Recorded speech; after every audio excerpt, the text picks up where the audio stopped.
So, I've been thinking quite a lot lately about characters who seek to create a new world order by eliminating every possible threat through violence. More specifically, Nightmare Moon of My Little Pony fame and Light Yagami of Death Note fame. Quite the odd comparison when you first look at them, but I hope you'll bear with me here because there is a very interesting discussion I'd like to address. A lot of folks have been talking about Death Note as of late due to the recent American adaptation, and I have a lot of fond memories watching the original anime series a few years back. It presents a very intense cat and mouse game between the characters while asking some fascinating questions on the ideas of justice. I've always enjoyed a series that makes you ponder its concepts long after you've finished watching it, and Death Note is one of the few anime that has stuck out in my mind over the years. Though from the reviews I've been hearing about the recent American adaptation with its high level of profanity and gore while not being quite as thought-provoking, I can only recommend the original anime series at this time. Which even then only for those who enjoy a show that delves into mature themes.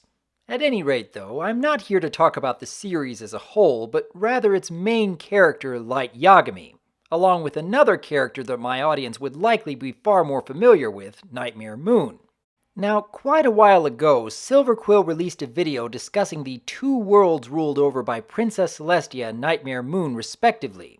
He went into some very interesting comparisons, showing many positives and negatives from Celestia and some potential positives and negatives from Nightmare Moon.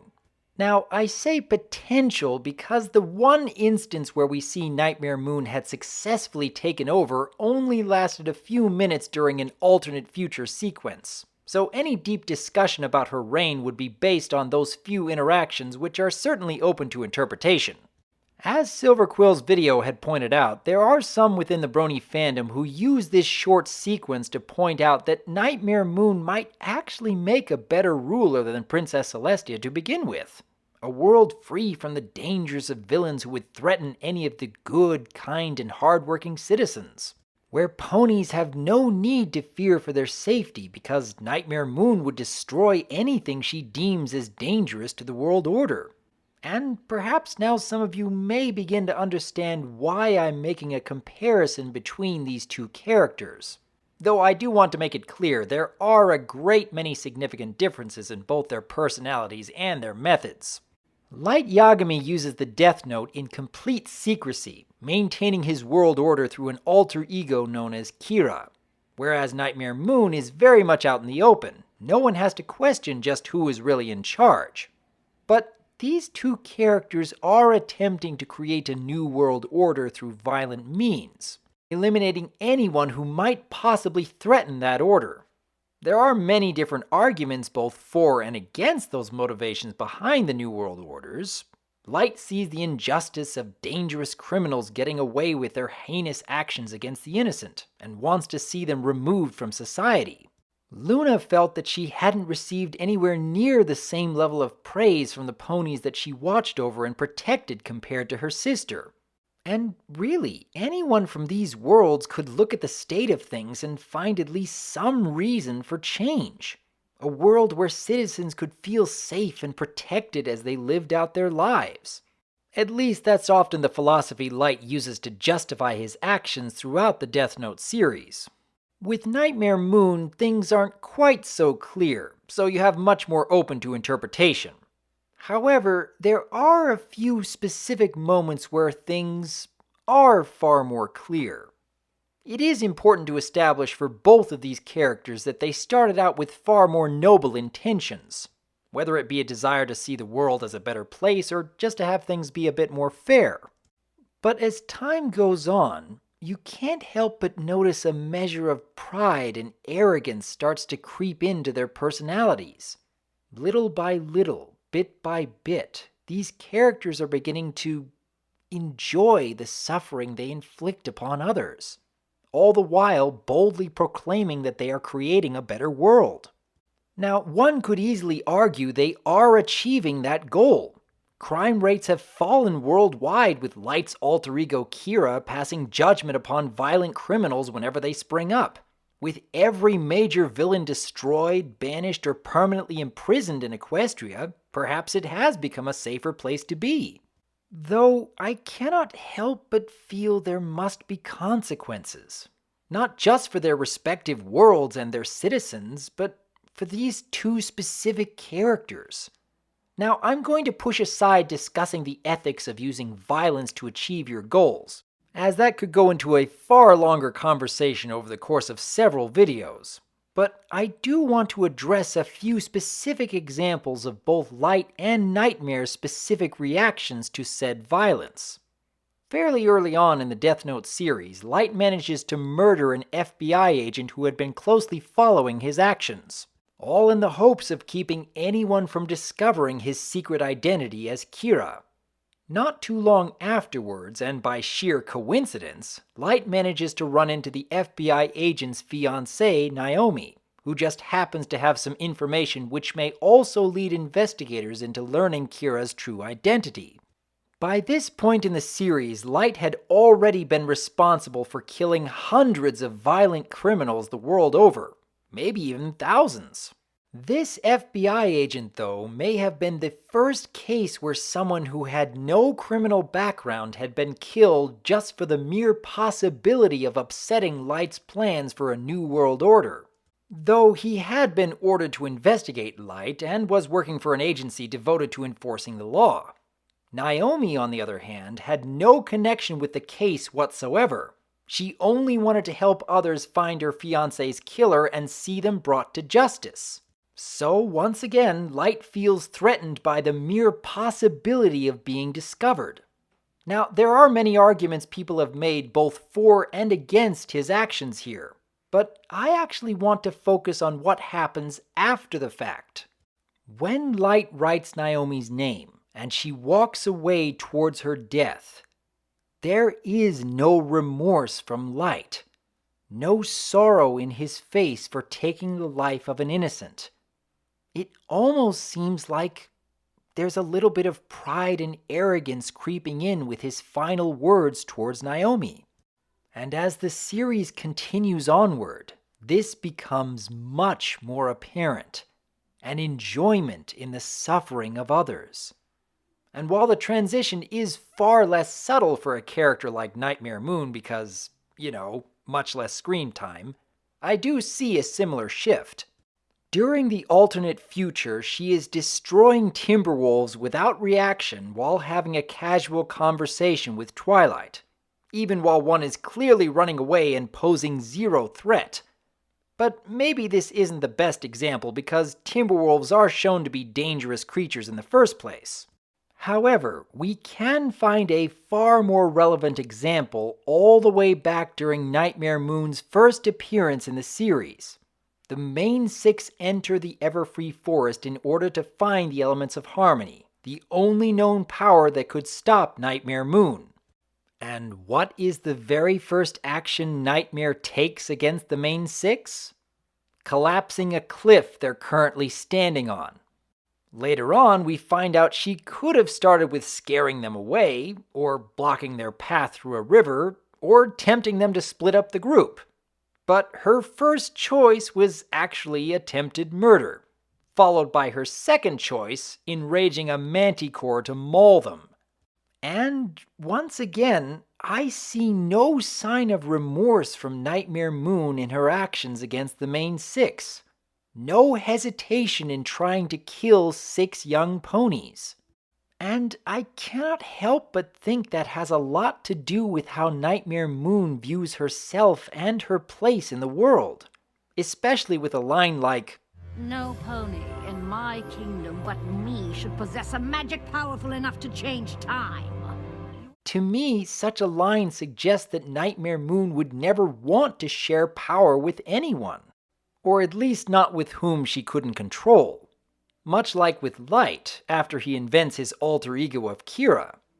There's even a point in the Death Note series where Light loses all his memories of ever being Kira, and you notice a personality shift back to how he originally was, before the Death Note ever came into his life. Before he decided to introduce this new world order. He scoffs at the idea of using others for selfish means, preferring instead to find other ways of achieving his goals. Until Kira is reintroduced into the series once again, and once more, we see that he holds no qualms about using anyone and everyone to get what he wants. With both of these characters, they reach a point where I cannot help but feel they have stopped asking themselves a very important question, something that separates them from the far more benevolent rulers. What if I'm wrong? Consider for a moment Princess Celestia. We've seen more than a few instances where she has failed to protect the ponies she is meant to rule over, where her decisions have put many others at risk, and indeed fans have certainly questioned her motives and her competency as a ruler. But I'd like to make a comparison when she has had to make an equally harsh decision. During a flashback, we see the origins of Nightmare Moon and her battle against Princess Celestia. And when Celestia felt she had no choice but to use the elements of harmony against her own sister, there is a very crucial moment which speaks volumes about Celestia's character. We can see her tears, her heart breaking even while she is protecting Equestria from this new threat. We find out later just how much sorrow she went through over the centuries for banishing her sister to the moon. Regardless of how many arguments one could make that Celestia was in the right, she still questioned her own actions. We see this trend continue with her teaching methods as well, worrying over her decisions of sending Twilight away in order to better learn about friendship. And the fact that Celestia really wanted Twilight to become her equal in the first place also speaks volumes when compared to Nightmare Moon or Light Yagami. Again, I must point towards Nightmare's line. No pony in my kingdom but me should possess a magic powerful enough to change time. And looking at Light when he was in possession of the Death Note, he would consider anything and anyone outside of his direct control as a potential threat. The key difference between these characters is one who is willing to trust and uplift others, and two who are only willing to trust and uplift themselves, and even congratulate themselves when they inflict suffering upon others. Pride and arrogance seeping in. I feel that there is something essential we can learn when making a comparison between these characters, and I believe it has a lot to do with a willingness to show vulnerability. This is especially true with Light, as throughout most of the series he was extremely paranoid about never showing any weakness, particularly to his rival L. Always obsessed with staying one step ahead, devoting every waking moment towards the elimination of any threat.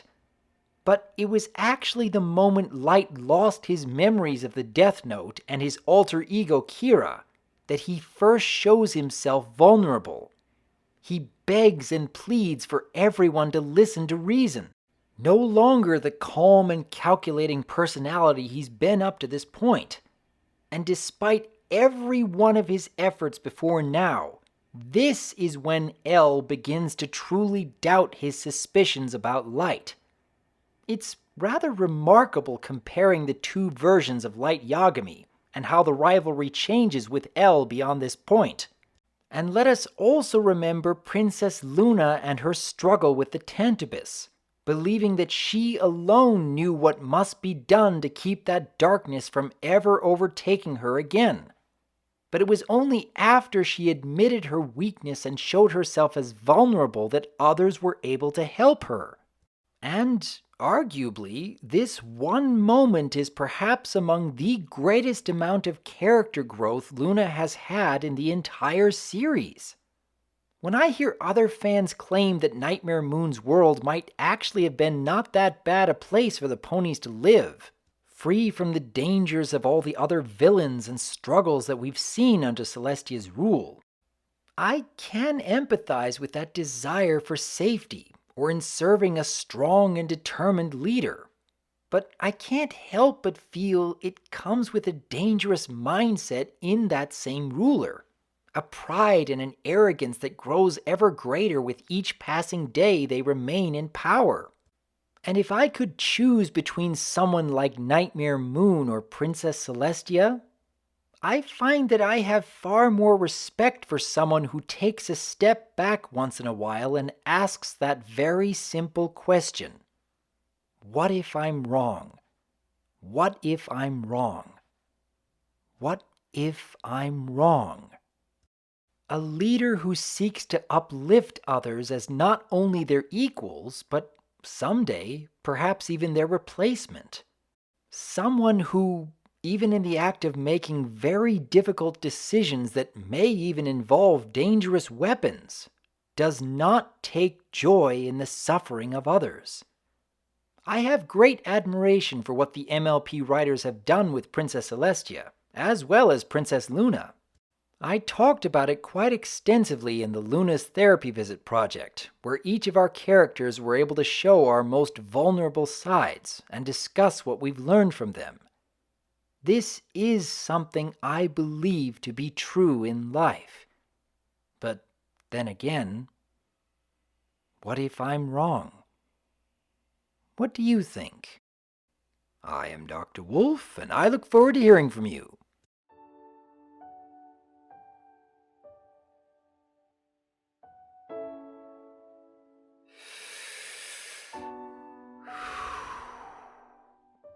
It's good to be helping.